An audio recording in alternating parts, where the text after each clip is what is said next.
పాసమైలారంలోని Sigachi chemical ఫ్యాక్టరీలో సంభవించిన పేలుడులో మరణించిన వారి సంఖ్య 42కు చేరింది. ప్రమాదం సమయంలో ఫ్యాక్టరీలో 140 మందికి పైగా ఉన్నారని, ఇంకా శిథిలాల కింద చాలా మంది ఉన్నట్లు చెబుతున్నారు. మరోవైపు సిగాచి పరిశ్రమ పేలుడు ఘటనలో మరణించిన వారిని గుర్తించడం కష్టతరంగా మారింది.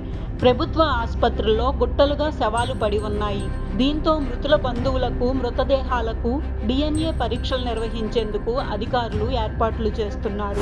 పాసమైలాపురంలో పేలుడు సంభవించిన సిగాచి కంపెనీని సీఎం రేవంత్ రెడ్డి పరిశీలించారు.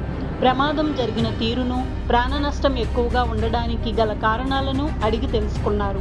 ఈ ప్రమాదానికి ఖచ్చితమైన కారణం కనిపెట్టాలని సంబంధిత అధికారులను ఆదేశించారు. సిగాచి పరిశ్రమ పేలుడులో మృతి చెందిన కుటుంబాలకు సీఎం రేవంత్ రెడ్డి సంతాపం ప్రకటించారు. ఈ సందర్భంగా మృతుల కుటుంబాలకు ఒక్కొక్కరికి ₹1,00,00,000 పరిహారం ఇస్తామని ప్రకటించారు.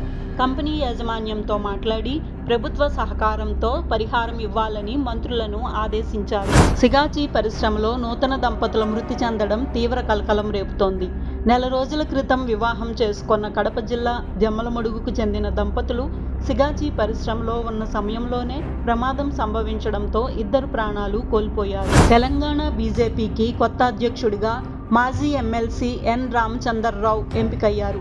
బీజేపీ సంస్థాగత ఎన్నికల అధికారి, కేంద్ర మంత్రి శోభా కరంద్లాజే ఆయన పేరును అధికారికంగా ప్రకటించారు. బీజేపీ ఆంధ్రప్రదేశ్ అధ్యక్షులుగా మాజీ ఎమ్మెల్సీ పివిఎన్ మాధవ్ బాధ్యతలు స్వీకరించారు. ఎంపీ పురంధరేశ్వరి పార్టీ బాధ్యతలను మాధవ్కు లాంఛనంగా అప్పగించారు. రాజకీయాల్లో స్వలాభాపేక్ష ఏ రోజు తాను చూసుకోలేదని బీజేపీ ఎంపీ దగ్గుబాటి పురంధరేశ్వరి చెప్పారు. పార్టీకి లాభం చేకూర్చాలనే భావన తప్ప తన 2 సంవత్సరాల ప్రస్థానంలో మరే ఆలోచన లేదన్నారు. తనను ప్రోత్సహించిన, ప్రతిఘటించిన కార్యకర్తలందరికీ ధన్యవాదాలు తెలిపారు. ప్రజా వ్యతిరేక ప్రభుత్వాన్ని నిలదీయడంలో యువతది కీలక పాత్ర అని మాజీ సీఎం జగన్ అన్నారు. ప్రజలకు అందుబాటులో ఉండడం చాలా ముఖ్యమని, సమస్య వచ్చినప్పుడు ప్రజలకు తోడుగా నిలబడాలని యువతకు జగన్ సూచించారు. దేశంలో బీజేపీ పాలిత రాష్ట్రాల్లో ఎక్కడా పేదలకు సన్నబియ్యం ఇవ్వడం లేదని, కానీ తెలంగాణ రాష్ట్రంలో తన ప్రభుత్వం సన్నబియ్యం పంపిణీ చేస్తోందని మంత్రి పొంగులేటి శ్రీనివాసరెడ్డి పేర్కొన్నారు. గత 10 ఏళ్లలో బీఆర్ఎస్ ప్రభుత్వం విద్యను నిర్వీర్యం చేసిందని విమర్శించారు. హైదరాబాద్ నగరానికి తలమానికంగా నిలుస్తున్న మెట్రో రైల్ అంతర్జాతీయ స్థాయిలో గుర్తింపు పొందింది. ప్రజా రవాణా రంగంలో ప్రపంచవ్యాప్తంగా ఇచ్చే ప్రతిష్టాత్మక the International Association of Public Transport 2025 పురస్కారాల్లో హైదరాబాద్ మెట్రోకు ప్రత్యేక గుర్తింపు లభించింది. కృష్ణానది ఎగువ ప్రాంతంలో భారీ వర్షాలు కురుస్తుండటంతో శ్రీశైలం జలాశయానికి వరద నీరు భారీగా వచ్చి చేరుతోంది. జలాశయంలో నీటి మట్టం గంట గంటకు పెరుగుతోంది. జోరాల నుంచి 185 క్యూసెక్కుల వరద నీరు శ్రీశైలం జలాశయానికి చేరుతోంది. మాజీ ఎమ్మెల్యే చెవిరెడ్డి భాస్కర్ రెడ్డి, మరో నిందితుడు వెంకటేష్ నాయుడులను సిట్ అధికారులు తమ కస్టడీలోకి తీసుకున్నారు. 3 రోజుల పాటు వీరిని విచారించేందుకు ఏసీబీ కోర్టు అనుమతి ఇచ్చిన నేపథ్యంలో వారిని అదుపులోకి తీసుకున్నారు. తమిళనాడులోని శివకాశిలో ఓ బాణాసంచా తయారీ కర్మాగారంలో భారీ పేలుడు సంభవించింది. ఈ దుర్ఘటనలో 5 కార్మికులు ప్రాణాలు కోల్పోయారు.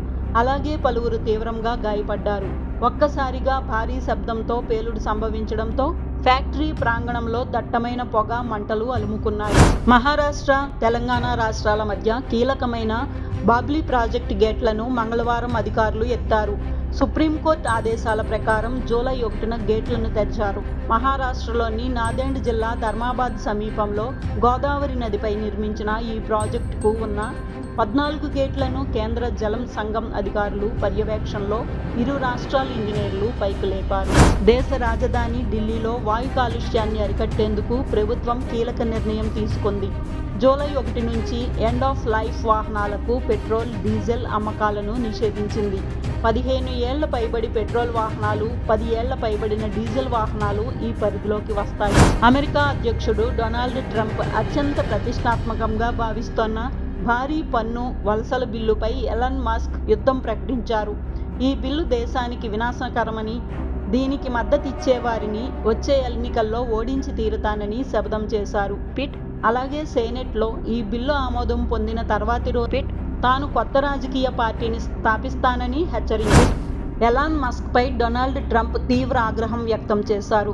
ఈ భూమిపై సబ్సిడీలతోనే సంపన్నుడైన ఏకైక వ్యక్తి మస్క్ అని ఎద్దేవా చేశారు. తాను తలుచుకుంటే ఇప్పటికప్పుడే మస్క్ తన సొంత దేశమైన సౌత్ ఆఫ్రికాకు వెళ్లాల్సి వస్తుంది ట్రంప్ హెచ్చరించారు. థాయిలాండ్ ప్రధాని షినవత్ర అక్కడి రాజ్యాంగ న్యాయస్థానం షాక్ ఇచ్చింది. షినవత్రను సస్పెండ్ చేస్తూ సంచలన ఆదేశాలు జారీ చేసింది. కాంబోడియాతో సరిహద్దు వివాదం విషయంలో ఆమె ప్రవర్తనపై దాఖలైన పిటిషన్లను విచారణకు స్వీకరిస్తున్నట్లు ఈ సందర్భంగా న్యాయస్థానం ప్రకటించింది. యోగా గురు బాబా రామ్దేవ్ సంచలన వ్యాఖ్యలు చేశారు.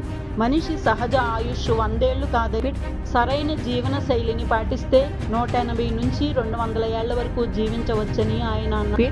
ప్రముఖ నటి షఫాలి జరీవాలా అకాల మరణం తర్వాత యాంటీ ఏజింగ్ మందుల వాడకంపై జరుగుతున్న చర్చ సందర్భంగా రామ్దేవ్ వ్యాఖ్యలు ప్రాధాన్యతను సంతరించుకున్నాయి. అన్నపూర్ణ స్టూడియోస్లో జరుగుతున్న Pawan Kalyan upcoming movie Ustaad Bhagat Singh shooting సెట్లో మెగాస్టార్ చిరంజీవి ప్రత్యక్షమయ్యారు. తమ్ముడు పవన్ నటనను, చిత్రీకరణను జరుగుతున్న తీరును ఆయన దగ్గరుండి ఆసక్తిగా వీక్షించారు.